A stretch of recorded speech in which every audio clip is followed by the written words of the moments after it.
Okay. Ooh. So can you see and hear everything? All right. Yes, we can. Okay, good. In 1944, during the German air raids on England in the midst of World War II, J.R.R. Tolkien was sometimes compelled to spend his nights at an air raid warden's office in Oxford. In a letter to his son Christopher from January of that year, he describes one such night, spent in the company of a fellow Oxford professor. My companion in misfortune was Cecil Roth, the learned Jew historian. I found him charming, full of gentleness in every sense, and we sat up till after 12 talking. He lent me his watch as there were no going clocks in the place, and none the less himself came and called me at 10 to 7 so that I could go to communion. It seems like a fleeting glimpse of an unfallen world. Actually, I was awake, and just as one does, discovering a number of reasons, other than tiredness and having no chance to shave or even wash, such as the desirability of getting home in good time to open up and unblack and all that, why I should not go. But the incursion of this gentle Jew, and his somber glance at my rosary by my bed settled it. I was down at St. Aloysius at 7:15, just in time to go to confession before Mass. Cecil Roth was a reader in post-biblical Jewish studies at Oxford, as well as one of the most renowned Jewish historians of his time. This letter is one of 3 written records I have found of the friendship between Tolkien and Roth, the other 2 being another Tolkien letter and a reference to Tolkien in the memoir of Roth's wife, Irene. Though Roth's relationship with Tolkien has hardly been analyzed in comparison with the abundance of writings on the Inklings, these glimpses we have into their friendship speak to a degree of mutual respect and even fondness. I believe this glimpse of an unfallen world, as Tolkien calls it, alludes specifically to a degree of religious understanding. Tolkien, a Catholic, and Roth, a Jew, were both religious minorities in England who lived through the persecution of their religious fellows. In Roth's case, his career was heavily shaped by 20th century anti-Semitism culminating in the Holocaust. In this paper, I argue that the relationship between Roth and Tolkien affected Tolkien's work, specifically shaping his ideas about Jewish people and Jewish history, which emerged in his writings primarily through the characters of the dwarves. In another letter, Tolkien wrote that he thought of his dwarves as being like Jews. This statement, it seems, has been responsible for shaping the trajectory of most Jewish readings of Tolkien's work. The particular traits Tolkien describes as Jewish in this letter are the dwarves being at once native and alien in their habitations, speaking the languages of the country but with an accent due to their own private tongue. He later revived this discussion of dwarves as Jewish in an interview with the BBC in 1965, saying then that all their works are Semitic, obviously constructed to be Semitic. There's a tremendous love of the artifact, and of course the immense warlike capacity of the Jews, which we tend to forget nowadays. Thus we may sum up the dwarves in Tolkien's own words, a diasporic people speaking their own Semitic-inflected language, one which is both warlike and has a great love for its cultural objects. These traits suggest a basic knowledge of Jewish people which comes both from the Bible, hence the claim of Jews as warlike, as well as basic knowledge of modern Jewry, particularly through the lens of language. All these seem rather general and impersonal sources of knowledge, though in a letter to his publisher from the 1930s, he also claims to have many Jewish friends. The statement was given as an explanation for his outrage when a proposed German publisher for The Hobbit inquired into whether he was of Aryan descent, to which he angrily replied, "If I am to understand that you are inquiring whether I am of Jewish origin, I can only reply that I regret that I appear to have no ancestors of that gifted people." This letter has been taken by some readers as evidence of Tolkien's unequivocal rejection of Nazism, racism, and anti-Semitism. Nonetheless, 2 papers in particular have dominated Jewish discussions of Tolkien's work in the 21st century, and they both revolve around the question of whether Tolkien's dwarves are anti-Semitic caricatures, whether intentional or not. The first paper, written by Rebecca Brackman and published in the journal Myth Lore in 2010, argues that many of the traits given to the dwarves in The Hobbit, their greed, their cowardice, and even their physical appearances, mark them as negative stereotypes of Jews, and that it wasn't until after the Holocaust that Tolkien realized this and began writing dwarves who were more nuanced and less offensive. Another scholar, Renee Fink, published a rebuttal to Brackman's piece in the 2013 issue of Tolkien Studies, arguing that the dwarves are not anti-Semitic stereotypes, but rather that many of these perceived negative traits actually derived from Norse mythology, their original inspiration, before Tolkien realized the Jewish connection. In my view, both Brackman and Fink make some valid points, but I also believe the question of was Tolkien anti-Semitic is less helpful than the longevity of this debate would suggest.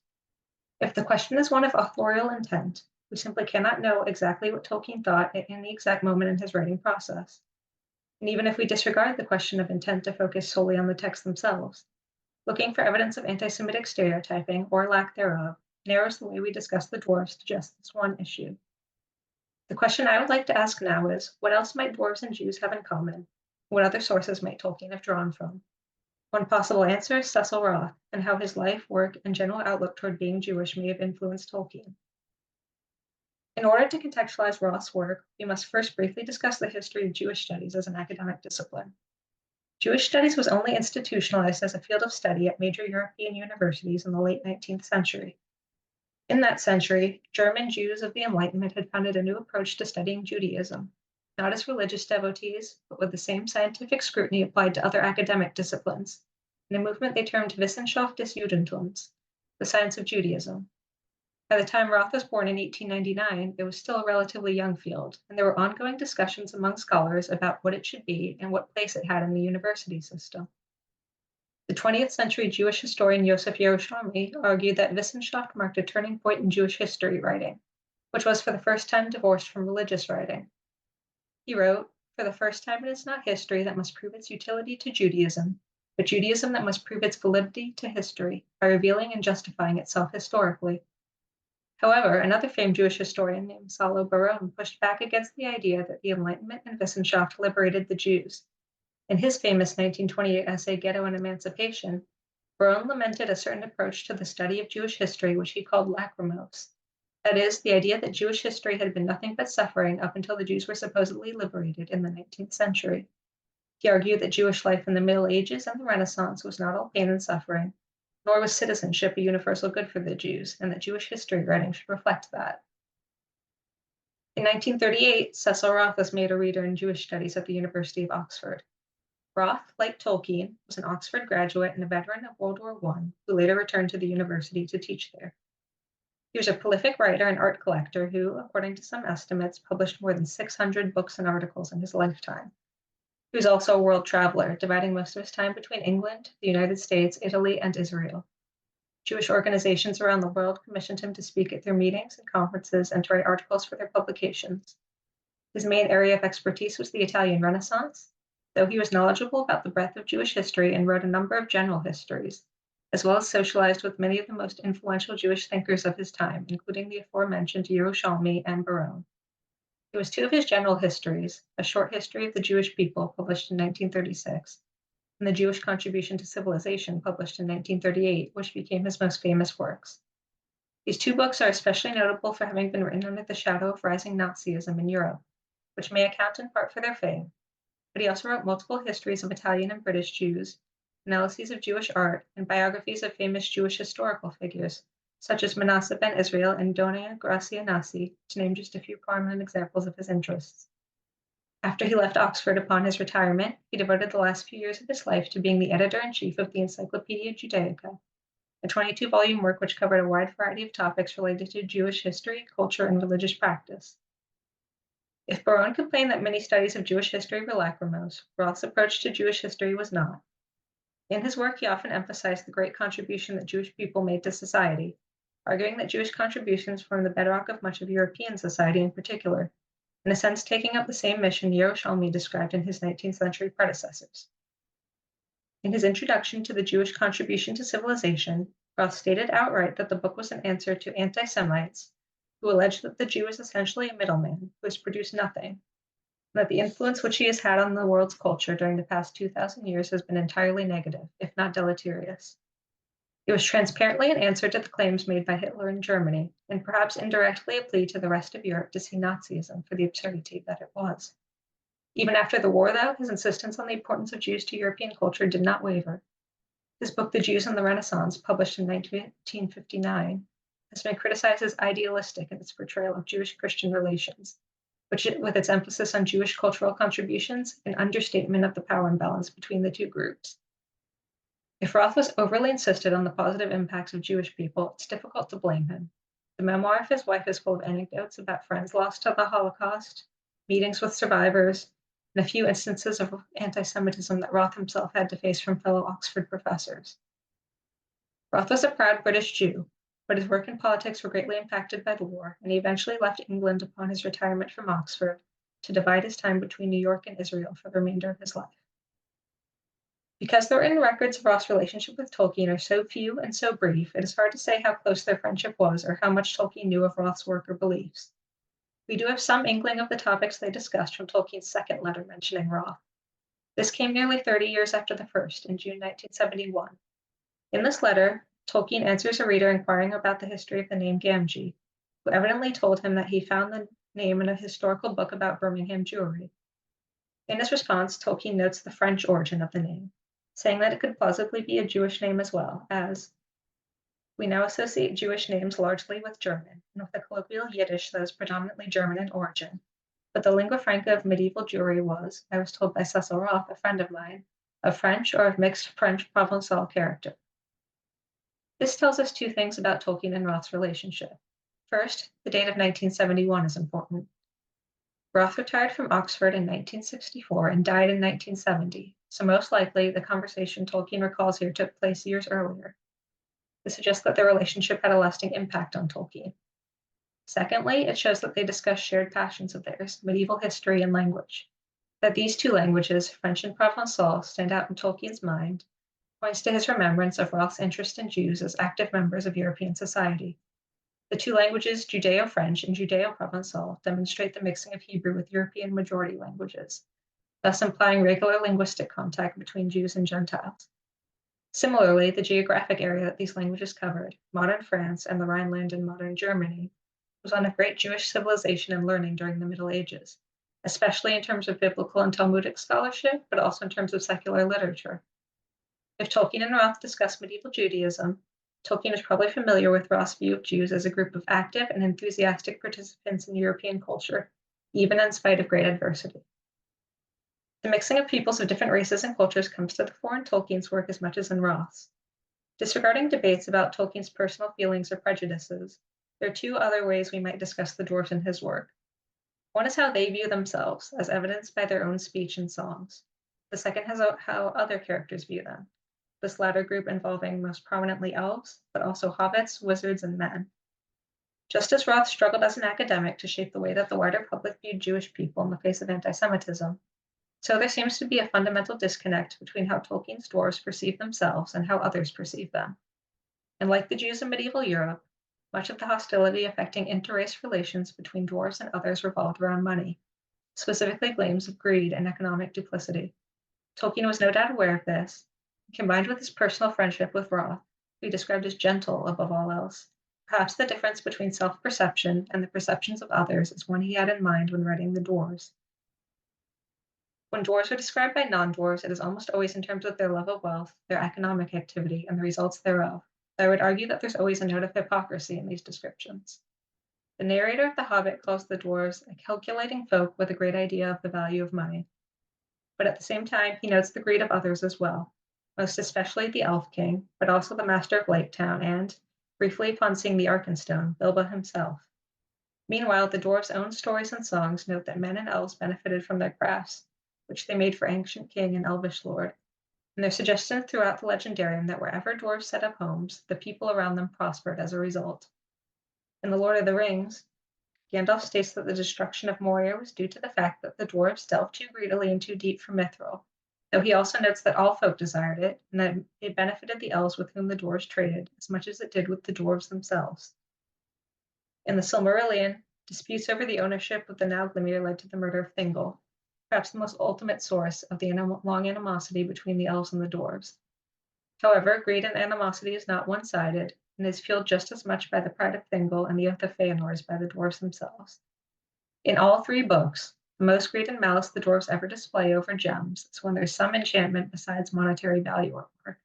The dragon sickness of the Arkenstone, the power of one of the seven rings, or the curse of the Silmaril.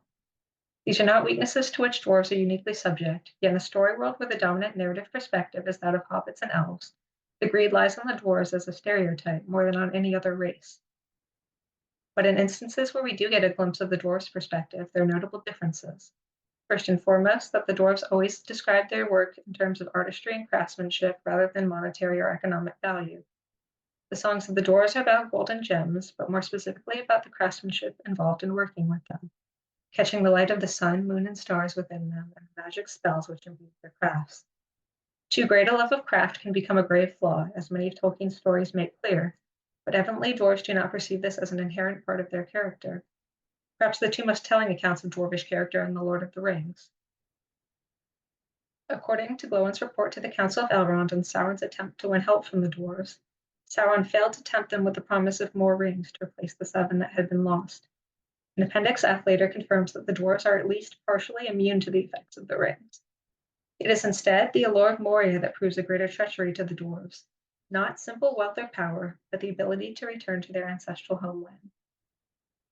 And when Gimli encounters the glittering caves, he balks at Legolas's suggestion that dwarves would mine them to destruction, and insists that dwarves value beauty over economic activity, pushing back against the prejudices that dwarves often have ascribed to them by others.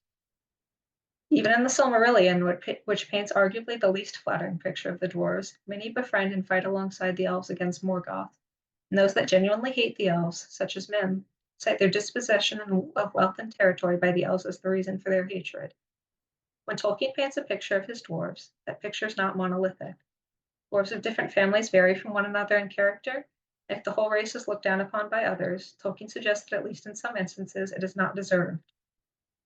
It is perhaps not controversial to argue, as Brackman did, that Tolkien's view of the dwarves evolved as he wrote them deeper into his Legendarium.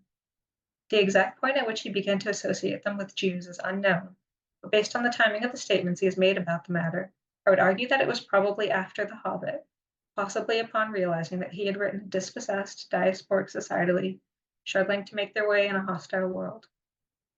This would also put this realization of the Jewishness of his dwarves after the time that Cecil Roth came to Oxford, which is most likely when the two men met.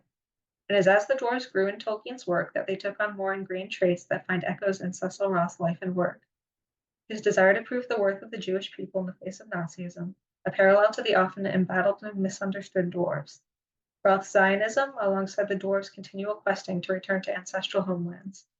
Roth's long-standing interest in Jewish art, which he collected all his life and wrote about extensively, to the dwarves' love of craft becoming their most distinguishing characteristic. I argue not that Cecil Roth was the sole inspiration for these traits of the dwarves, or even that Jewish people generally were, rather that Tolkien noticed certain parallels which already existed between his dwarves and Jewish people, and that Roth, as Tolkien's friend, was instrumental to Tolkien's understanding of what modern Jewish culture was. In light of that friendship, I will list one more trait of the dwarves, this one from Unfinished Tales. Dwarves understand devotion to friends and gratitude to those who help them. This is undoubtedly one of their best traits, and when we see the dwarves at their best and most sympathetic, I would argue that we're seeing a bit of the influence of Cecil Roth, too. Thank you.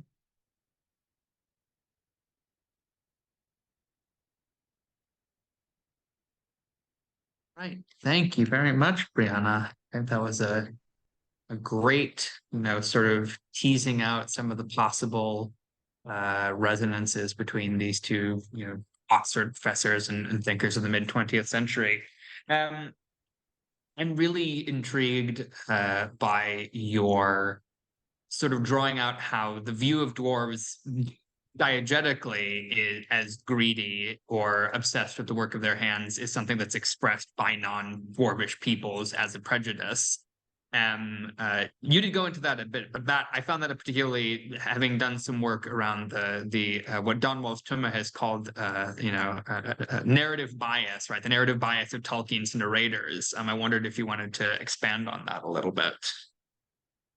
Yeah, so just to give one example from the Silmarillion, which I didn't really get to cover in the paper, when talking about Mim and the petty dwarves in particular, Tolkien mentions as a one-off in just a single sentence in the Silmarillion that when the elves first came to Beleriand and they met the petty dwarves, they didn't realize that they were people, and so they hunted them like animals. And that's kind of, it's given as an explanation for why Mim is the way he is, but it's such an insane thing that's mentioned so briefly and really reflects very poorly on the character of the elves. But because the Silmarillion is the story of the elves, it's just glanced over so quickly.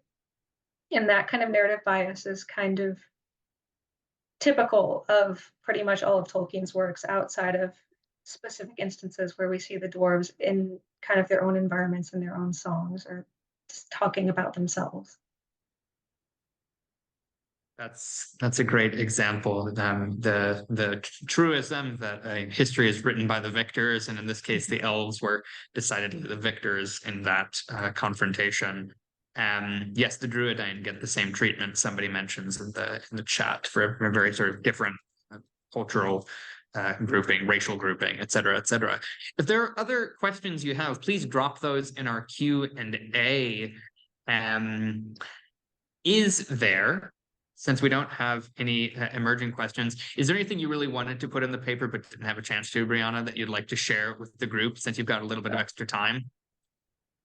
I think so. One other point I would make about craft in particular and the dwarf's love of gold and treasure, for example, is the way that it's not just about treasure itself or even craft in and of itself. Those things are inexplicably linked with the concept of homeland and the concept of family. So, taking the Arkenstone is just one example. Thorin really pursues the Arkenstone when they return to Erebor. And I think it's not just because it's this gem of great beauty and great value necessarily, but it's the thing that was passed down to him from his grandfather to his father. And it's so linked with the concept of kingship and the concept of the dwarves having their own independent home within the mountain, that all three of those things are kind of inextricably combined. And throughout dwarvish society, they work in the same places where they live. Their arts and their skills are passed down from generation to generation. And so those three things are kind of inextricably linked with the dwarves in a way that I'm not sure they are to the same extent with other races, even the elves necessarily. As you speak, two things came to mind. One of which, of course, is that the Hebrew lador vador from generation to generation, and that sense of a tradition being handed down within a minority community in a wider society. And the other was this came up a bit in our conversation about Finrod the Mensch earlier in the program, sort of messianism. And Tolkien talks about the return of kings constantly, and that, of course, is there are lots of both Christian and non-Christian sources for that, but certainly messianism per se comes from the hope for the return of the Davidic kingship. And so as you're speaking, that arises for me as a reflection. And the return of Durin in the case of the dwarves and the ability to return to Khazad Dûm one day. Yes.